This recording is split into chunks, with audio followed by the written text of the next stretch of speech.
असहाब feel के वाक़ा के ठीक 55 दिन बाद नबी करीम अलैहि तहय्युत व तस्लीम की विलादत बासआदत होती है। और कितनी हसीन थी वो रात जिस सुबह नबी करीम अलैहि तहय्युत व तस्लीम की विलादत बासआदत हुई थी।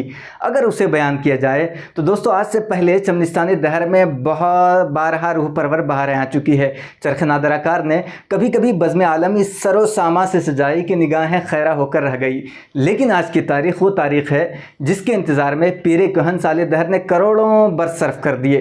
चरख नादराकार इसी सुबह जानवाज के लिए लैल नहार की करवटें बदल रहा था। आज की सुबह वही सुबह जानवाज, वही सात हिमायूं है। अरबाब शेर अपने महदूद पैराए बयान में लिखते हैं कि आज की रात ऐवान किसरा के 14 कंगरे गिर गए, आतिश कदे फारस बुझ गया, दरियाए सावा खुश्क हो गया, काबा के बुत मुंह के बल गिर पड़े, तौहीद का गलगला उठा, आफताब हिदायत की शुआएं हर तरफ फैल गई।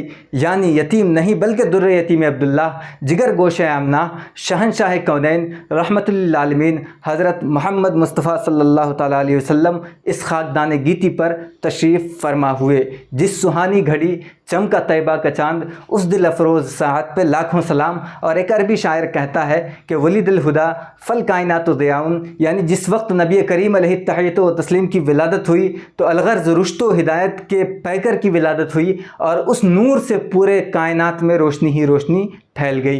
आप सल्लल्लाहु अलैहि वसल्लम की विलादत आपके वालिद गिरामी हज़रत अब्दुल्ला के घर में हुई। और हज़रत आमना रज़ियल्लाहु ताला अन्हा फरमाती है कि जिस वक्त नबी करीम अलैहि तहय्युत व तस्लीम की विलादत बासआदत हुई उस वक्त मेरे कोख से एक ऐसा नूर निकला जिससे बसरा के महल्लात रोशन हो गए। सुभानअल्लाह। आप सल्लल्लाहु अलैहि वसल्लम की विलादत आपके वालिद के घर में हुई, उस वक्त आप गुस्ल दिए हुए, नाफ बुरीदा खतना किए हुए और जब पैदा हुए तो उस वक्त पूरा घर खुशबू से भर गया और अतराफ़ में लोग जान गए कि आज कुछ नई चीज़ आई है। और जब आपके दादा हज़रत अब्दुल मुत्तलिब को आपके वलादत की खुशखबरी सुनाई गई तो उस वक्त फ़र्ते मसरत से दौड़ते हुए घर की तरफ आए, अपने पोते को गोद में लिया, काबे के पास गए, बरकत की दुआएं दी और उसी वक्त आपका नाम मोहम्मद रखा। यही ख़बर जब आपके चचा को एक बांदी हज़रत सुहैबा दौड़ती हुई जाती है और अबू लहब से कहती कि अबू लहब तुम्हारे घर में एक बड़ा नूर सा भतीजा पैदा हुआ है। तो अबू लहब फ़र्द मसरत से झूम जाता है और कहता है कि सुहैबा तुमने इतनी बड़ी ख़बर सुनाई है, लिहाजा जाओ आज से तुम आज़ाद हो। हज़रत शेख अब्दुल हक मुहद्दिस देहलवी अपनी किताब में इसी वाक़े की तरफ इशारा करते हुए लिखते हैं कि अबू लहब एक काफिर था जिसने पूरी ज़िंदगी नबी करीम की दुश्मनी में गुजार दी।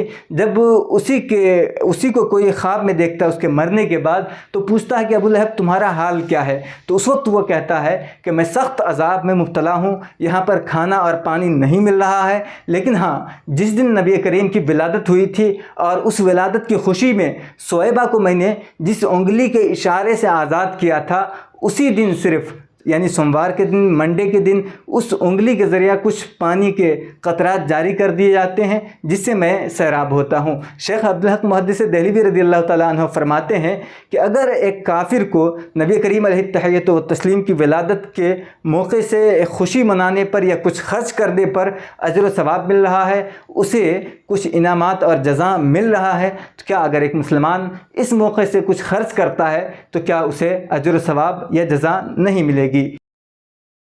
लिहाजा मुसलमानों को चाहिए कि खूब और खूब खर्च करें। अलगर्ज़ आते हैं टॉपिक की तरफ। नबी करीम की विलादत आपके वालिद गिरामी के घर में हुई थी और उस वक्त सबसे पहले नबी करीम को दूध हज़रत सुहैबा ने पिलाया है। उसके बाद आपकी वालदा मोहतरमा आमना रज़ियल्लाहु ताला अन्हा ने आपको दूध पिलाया है। उसके अलावा आपकी निगहदाश्त करने वाली हज़रत उम्मे ऐमन है। हज़रत उम्मे ऐमन ये वही हैं जो आपको आपके वालिद गिरामी हज़रत अब्दुल्ला से तरके के तौर पर मिली थी, आपकी बांदी थी।